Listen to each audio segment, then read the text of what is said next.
I want to talk about words, because when you learn the meanings of words, things become very interesting. So let's start with the word mitre, or M-I-T-R-E. Mitre.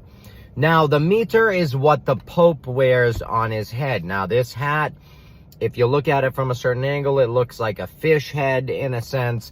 And that is because this hat, the mitre that the Pope wears, it really goes back to the word Mithraism, okay? Now, Mithraism was a religion of the Roman Empire a couple thousand years ago, and the word Mithra, okay, introduces the Persian god of contracts, light, and truth, who was later worshipped through Mithraism. But this goes back to these gods, this ancient god, okay, Mithra. All right, now this stuff is truly fascinating. Why is the Pope wearing a hat called a mitre that's named after Mithraism, that's named after all these ancient gods and goddesses? Why? It's a Catholic church.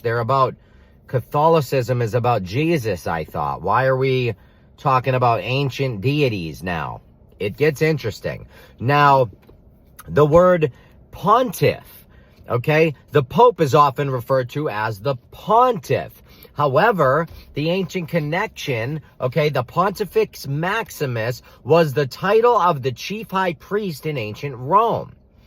Now, under the ancient Roman Empire, the Pontifex Maximus was it. That was all the power, okay? And that's where that word comes from. So the ancient power of Rome was the Pontifex Maximus. Now it's very similar. Now it's still the same kind of thing. I mean, the Pope is the ultimate power. What do I mean by that? The Pope makes the decisions. Okay, let me put it this way. I have a lot of gay family. They're the greatest. I love them. You know, they're amazing. Before the Pope came out and said it was okay to be gay in the Catholic Church, it wasn't. Now it is. You understand? That's power right there. Now, another fascinating one is the Eucharist. The word Eucharist. And the Eucharist is the bread. When Jesus says, when Jesus gives the bread and says, take this, all of you, and eat from it. This is my body. That's the Eucharist. Now, the Eucharist is obviously in Christianity, and it's the taking of the communion. But the word EU goes back to Greek, and that word means good.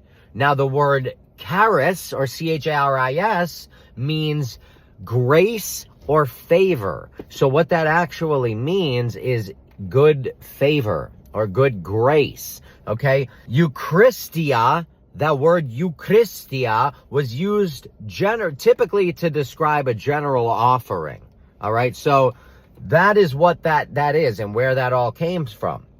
Now, another word that's interesting is amen. At the end of all Christian prayers, they say amen. Where does that come from? That comes from the very ancient deity, Amun Ra. Now, Amun Ra was an ancient Egyptian solar deity. He was like the ultimate sun god of Egypt, but his name was Amen. And when you had to pray to Amen, in order for him to hear your prayers, you would have to say amen. You would have to call his name. Now, there are all sorts of stuff like Horus, the word horizon, okay? That comes from a Latin word, and it literally means to divide, okay? It's the dividing line, the sky dividing the ground. Now, you have Horus, the ancient god of the sun in Egypt, and Horus was the sun in the sky. And they would pray to Horus, horizon, okay, rising over.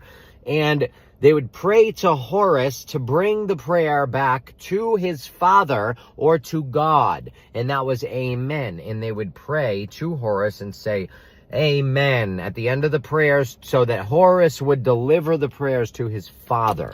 Now, like I said, all these words are super interesting. Now, Saturnalia, what the heck is that? Christmas, that's all connected to, it's a Saturnalian event, Christmas, okay? The whole idea, Santa going down the chimney and all that, this is Saturnalian. Now, the Roman Saturnalian festival started from December 17th and went to the 23rd. It was honoring Saturn, okay? Saturn is known as Kronos or known as El, but the ancient people worshipped Saturn. That's where we get the word Saturday, okay? They went from worshiping on Saturday. The Jewish people still worship on Saturday. That's because the Star of David is the planet Saturn, but that's neither here nor there. But Saturday used to be the Christian worship day. Now it is Sunday, the day in which we worship the sun. Okay, but Saturday came from Saturn, Saturn's day. All right, now, I mean, there's so many words like Christ, the meaning of the word Christ. The word Christ goes back to the word Christos and Krishna. And that word means oil or anointed one, anointed. It's oil. That's where we get Christo, the cooking oil. It's oil. Why oil? It goes back to the pineal gland oil and the 33 vertebrae. It's a fascinating story. If you want to learn more about this type of material, go to my website, get all the free information, get the free books, download the free books that I wrote. I'm giving you free information. There's no excuses. Go get the free information. And if you can support me, become a member and support me because I do this for free. So I do need the help. I love you all so much. This is my opinion.